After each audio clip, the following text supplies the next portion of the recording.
সংবাদ সম্মেলন। আমার আহ্বানে এখানে উপস্থিত হওয়ার জন্য আপনাদের ধন্যবাদ ও শুভেচ্ছা।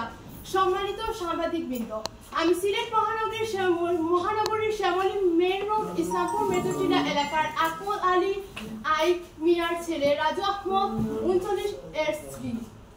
আমার পিতার নাম মোহাম্মদ রহিমউদ্দিন। রাজু আহমেদ এক সময় সৌদি আরব থাকতেন। ছুটিতে দেশে ফিরলে 2005 সালের 27 মে পারিবারিক উদ্যোগে তার সাথে আমার বিয়ে হয়। বিয়ের দিন তাদের ঘরে আসার পরই আমি বুঝতে পারি নানা বিষয়ে অশান্তি লেগেই আছে। আর এই অশান্তির কারণে বিয়ের প্রচলিত অনেক সাধারণ অনুষ্ঠানও সম্পূর্ণ করা সম্ভব হয়নি। নিজের কঠিন এক পরিস্থিতি পড়েছি তা বুঝতে পারি এবং সবার মন জুগিয়ে চলার চেষ্টা করি। এক সময় আমি জানতে পারি আমার স্বামী একজন নেশাসক্ত মানুষ। এমনকি এই অভিযোগে আমার শ্বশুর আকমল আলী আইক মিয়া নিজে বাদী হয়ে স্বামীর বিরুদ্ধে একটি মামলা দায়ের করেন। এই অবস্থায় স্বামীর অনুরোধে তাকে নিয়ে বাবার বাড়ি চলে আসি। এ সময় আমি সন্তানদের নিয়ে 3.5 বছর বাবার বাড়ি থাকি। রাজু সৌদি আরব চলে যান। তার জমানোর টাকা ও আমার পিতার দেওয়া টাকা নিয়ে ইসলামপুর মেজরটিলা মেইন রোডের বাসার 2 ডেসিমিল জমি স্বামীর নামে ক্রয় করি।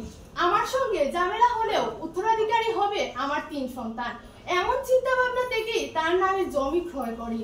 এদিকে 2011-12 সালের দিকে তিনি স্থায়ীভাবে দেশে ফিরে আসেন। তখন আবারও প্রমাণ পাই যে তিনি নিয়মিত নিষিদ্ধ ড্রাগ সহ ব্যবহার করেন। তিনি প্রতিদিন বাসায় ফিরে বিনা কারণে আমাকে শারীরিক ও মানসিক নির্যাতন শুরু করেন। কথায় কথায় তালাক দেওয়ার হুমকি দিতে থাকেন। তখন জানতে পারি তিনি পরকীয়ায় লিপ্ত। একসাথে পীরের বাজার এলাকায় 2 নারীর সাথে তিনি প্রেম করেছিলেন। আমি প্রতিবাদ করলে বা কিছু বলার চেষ্টা করলেই শারীরিক নির্যাতন করতেন। তিনি সংসার চালানোর খরচ তো দিতেনই না, উল্টো তার মোবাইল খরচের টাকাও বাবা মার কাছ থেকে নিয়ে আমাকেই দিতে হতো। তিনি যৌতুকের জন্য চাপ দিয়ে মারধর করতেন। এদিক তার শারীরিক নির্যাতনের খবর পেয়ে আমার পিতা এসে আমাকে নিয়ে ওসমানী মেডিকেল কলেজ হাসপাতালে ভর্তি করেন। সেখানে আমাকে থাকতে হয়েছিল কিছুদিন।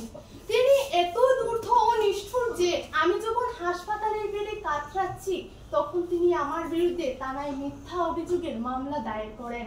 যাই হোক, পরে আত্মীয় স্বজনদের মধ্যস্থতায় বিষয়টি মিটমাট হয়। 3 সন্তানের দিকে চেয়ে আমিও একজন নির্যাতিত জননীর করুণ জীবন যাপন করতে থাকি। এরপর আমার শ্বশুর শাশুড়িকে বাসায় নিয়ে আসেন। কিছুদিন পর নতুন ষড়যন্ত্র শুরু করেন এবং আমিও আমার সন্তানদের বড়লেখা থানার চান্দুরগ্রামের বাড়িতে পাঠিয়ে দেন। সেখানে ননদ দেবরদের নির্যাতনও আমাকে সহ্য করতে হয়। এবার বিয়ের সময় দেয়া 2.5 ভরি স্বর্ণের গহনা নেওয়ার জন্য তিনি আমাকে নিয়মিত মারধর করতে থাকেন। সহ্যের সীমা অতিক্রম করলে আমি আমার বাবা মাকে জানাই এবং তিনি সেই গহনা স্থানীয় জনপ্রতিনিধি আলাদ চেয়ারম্যানের মাধ্যমে গহনা আমার স্বামীর হাতে তুলে দেন। কিন্তু এতেও নির্যাতন কমেনি, বরং দিন দিন তা বাড়তেই থাকে। তিনি আমার সঙ্গে ডিভোর্সের পায়খানা করতে থাকেন। তিনিও তার ভাই বোনদের অত্যাচার সীমা ছাড়িয়ে গেল। 2015 সালে আমার পিতা বড়লেখা থানা পুলিশের সহযোগিতায় আমিও আমার সন্তানদের উদ্ধার করেন। ওই বছরের 10 ডিসেম্বর সিলেটের জুডিশিয়াল ম্যাজিস্ট্রেট 4 নং আমলি আদালতে আমি মামলা নং 213 দায়ের করি। এই মামলা চলাকালে আবারও সালিশ বসে এবং সালিশের সিদ্ধান্ত অনুযায়ী আমি আবার সন্তানদের নিয়ে স্বামীর সংসারে ফিরে যাই। তখন আমি জানতে পারি তিনি আমার অনুমতি না নিয়ে আরেকটা বিয়ে করেছেন। প্রথমে অস্বীকার করলেও একসময় স্বীকার করতে বাধ্য হন এবং এই বিষয়ে বিপদ আপদে তিনি আমার সহযোগিতাও চান।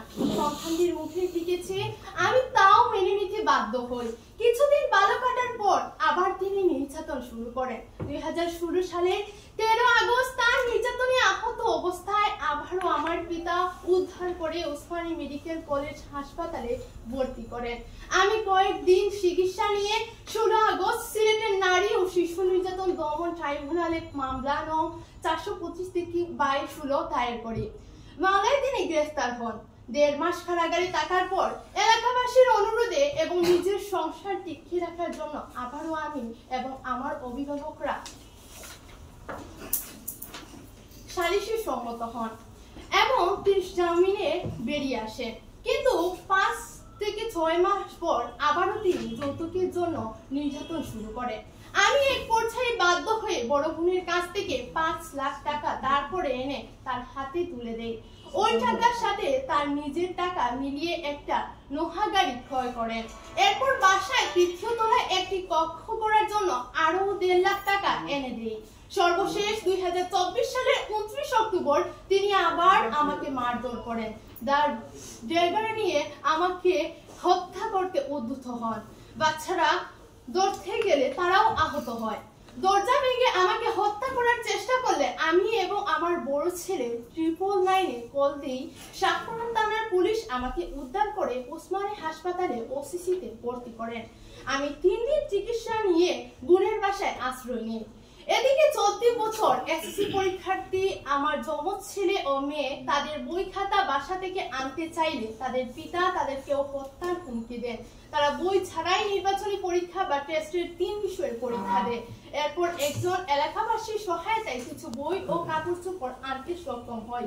এ ব্যাপারে শাহপুর থানায় মামলা দায়ের করতে গেলে ওসি মোহাম্মদ মনিরুজ্জামান নানা টালবাহানা শুরু করেন। তিনি হাসপাতালে 4 বছরের মূল কপি ছাড়া মামলা নিতে পারবেন না বলে জানালেন।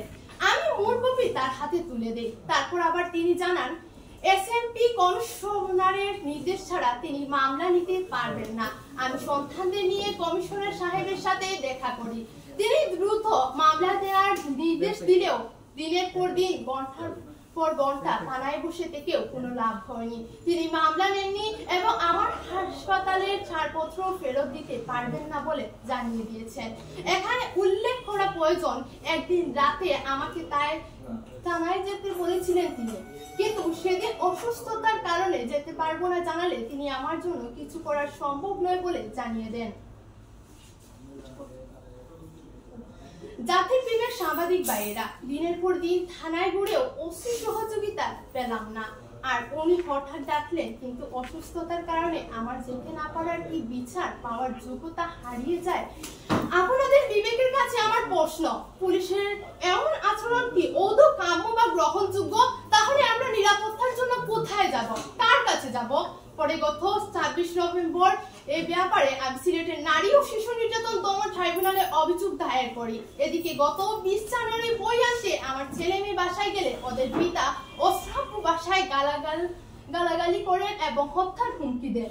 এমনকি দা দিয়ে কূপ দিলে আমার ছেলে আহত হয়। এরপর মেজেঠিলা বাজারেও তিনি তাদের ওপর হামলার চেষ্টা করেন। আমার ছোট ছেলে একটি আবাসিক মাদ্রাসায় পড়ছে, তাকে মাদ্রাসা থেকে বাসায় নিয়ে মারধর করেছেন তিনি। আমি সন্তানদের নিয়ে ওই এলাকায় 3 মাস ধরে আলাদা একটি বাসা ভাড়া নিয়ে থাকি। তিনি আমার সন্তানদের হুমকি দিয়েছেন এলাকা ছাড়া করার। এই অবস্থায় আমার এবং সন্তানদের জীবনের নিরাপত্তা নিয়ে শঙ্কিত। আপনাদের মাধ্যমে সরকার ও সিলেটের পুলিশ প্রশাসনের ঊর্ধ্ব কর্মকর্তাদের এবং